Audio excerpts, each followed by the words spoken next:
Unatembea kama unaingia Yerusalemu vile.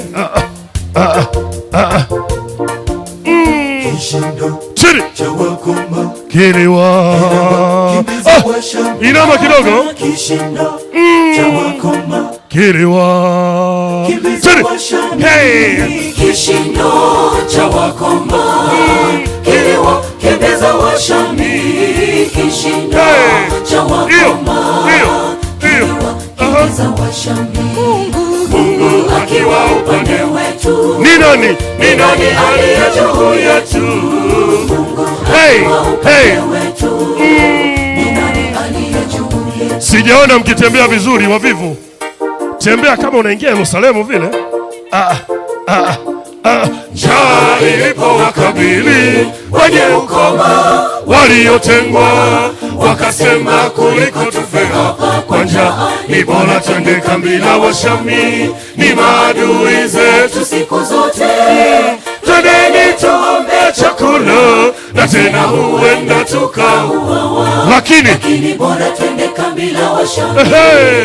Njaa ilipowakabili wenye ukoma waliotengwa, wakasema kuliko tufe hapa kwa njaa, ni bora twende kambi la Washami. ni maadui zetu siku zote, twendeni tuombe chakula, na tena huenda tukauawa, lakini bora twende kambi la Washami. Tuimbe wote. Walipokaribia kambi la Washami, Washami wakasikia kishindo cha magari, kishindo cha magari ya Waisraeli, na kumbe zilikuwa nyayo za wakoma zilizojawa uwezo wa Mungu.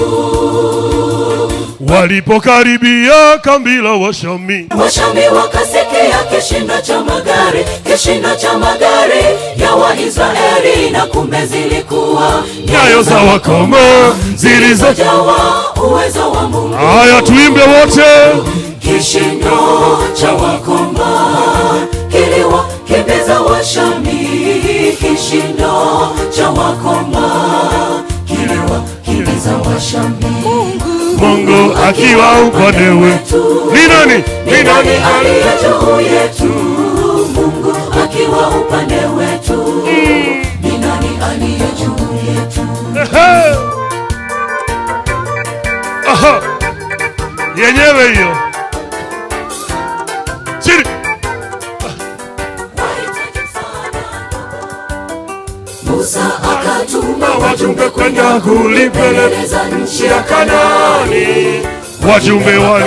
Hebu tuimbe watu. Nchi ile haifai, nchi yenyewe ni ya milima Tena ni wake ni majitu marefu, ni majitu ya